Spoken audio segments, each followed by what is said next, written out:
Hey, welcome back to No Hype Beer Reviews. Unless it's your first time, then welcome. Please consider subscribing. If you do, hit the notification bell, get all the updates. Really excited for today's video. It's a haul video. I haven't done one in a while. I've done unboxing videos, but I haven't done like a haul video. And this haul video actually does include an unboxing, so you're kind of getting everything. If you don't watch my video yesterday, I have a cold, so that's why I sound different than normal. I might be coughing a little bit more. It's just a cold. If you don't watch the video, it's not COVID, it's just a cold.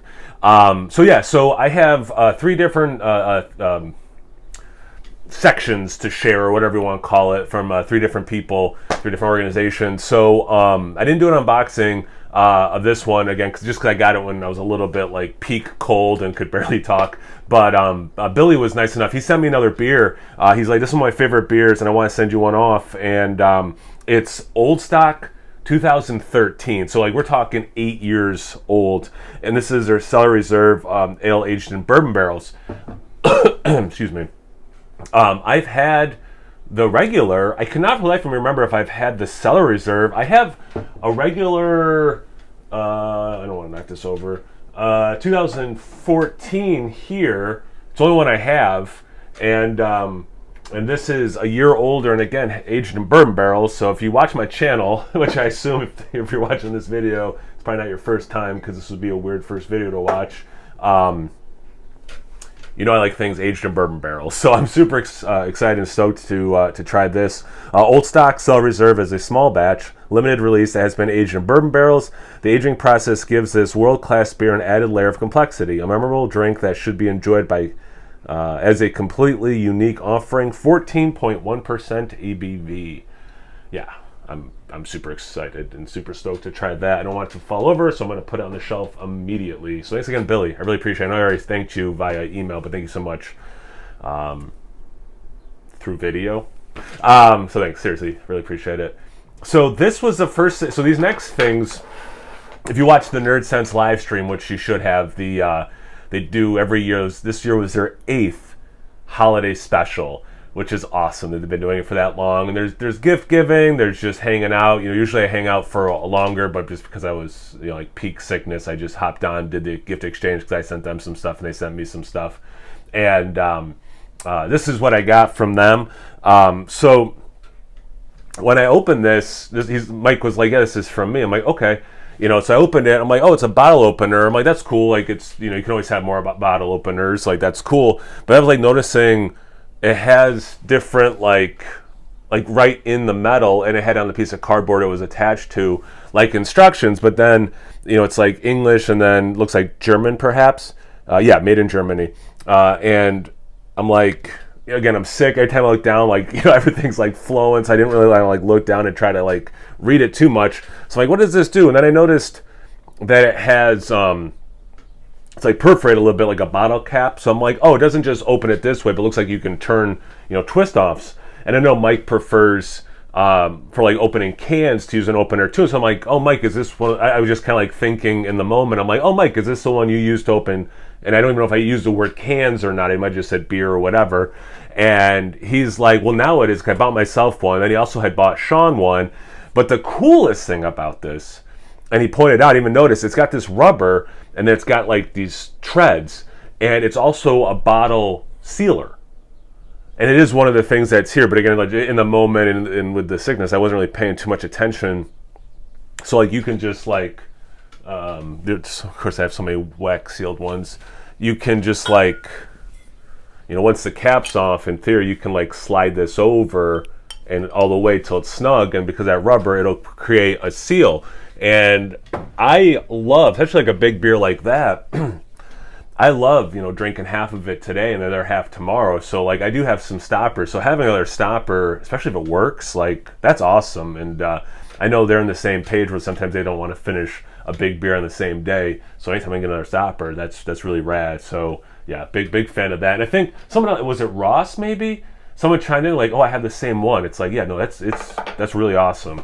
And then again, speaking of me being confused when I unwrap something, I'm like, oh, cool, 2 of the same kinds of coffee. This is probably more from Sean, because he and I are the coffee guys. Mike hates coffee.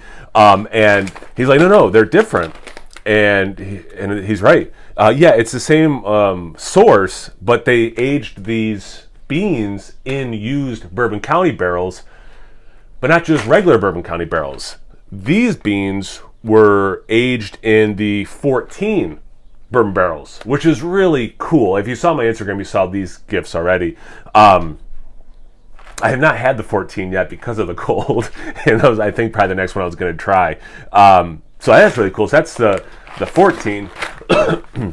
Excuse me. And then this one is another one I haven't tried yet, the Blanton's Reserve. I know I'm holding it up like you can read the tiny print, and they do look the same. So it's actually two different barrels that these coffee beans were aged in. So I'm super curious what they do with the barrel brings. I've had bourbon barrel aged coffee beans before, and they do add another layer of complexity, which is cool. And I'm wondering how different these two will be, especially if the adjuncts were added while in the barrel for this one, which is kind of a cool idea.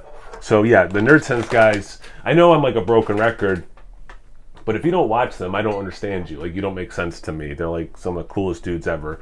Nerdsense, all one word. It's actually two words, but they smush it together. It's a whole thing.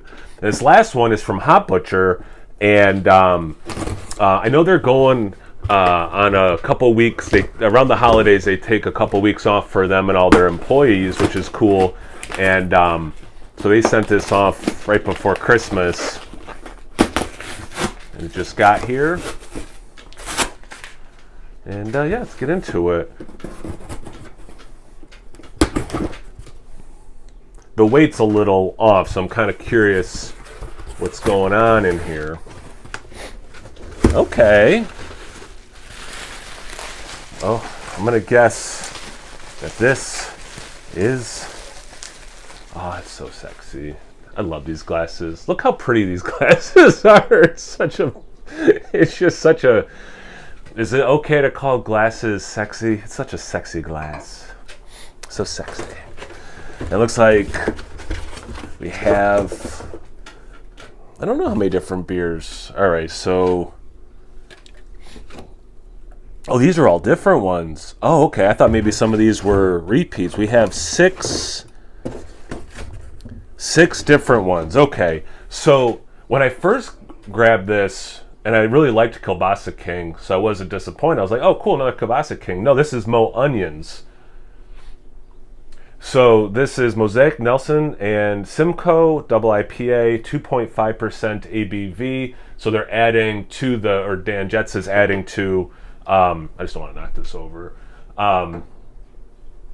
to the label with Mo Onions. And then I thought this was the same thing. This is Snorkel Squad, which I have had before. This is all Citra hopped.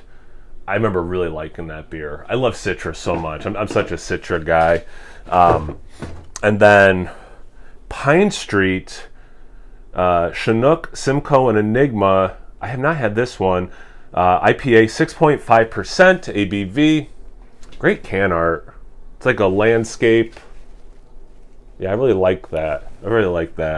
You can see why, like, when I just saw the tops of them, I thought these were all the same beer because of the similar color. Preserved in 3 dimensions, Sabro and Simcoe. I haven't had Sabro in a little bit. I love when it can kick out a little, like those tropical notes, but specifically a little bit of that coconut. Come on.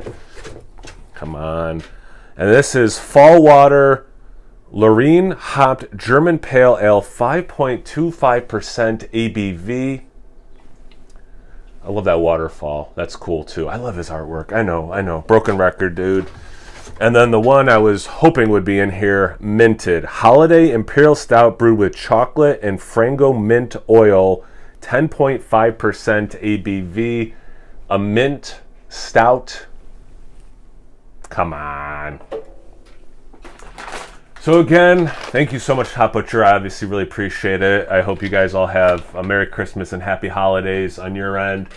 So excited for you guys with the brewery opening and everything when that's going to happen. That's awesome. I'm so stoked. Good people. I like it when good things happen to good people, and they're good people.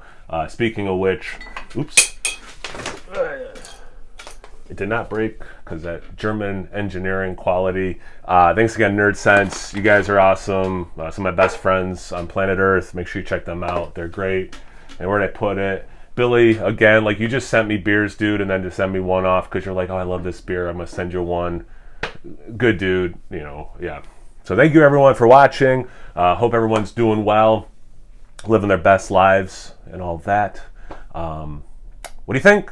Comment section below. Let's have a conversation. Once you're done doing that, make sure you check me out on Instagram and Untapped. It's No Hype Beer Reviews at both those places. So always please like, comment, subscribe, and most importantly, imbibe. Cheers, everyone.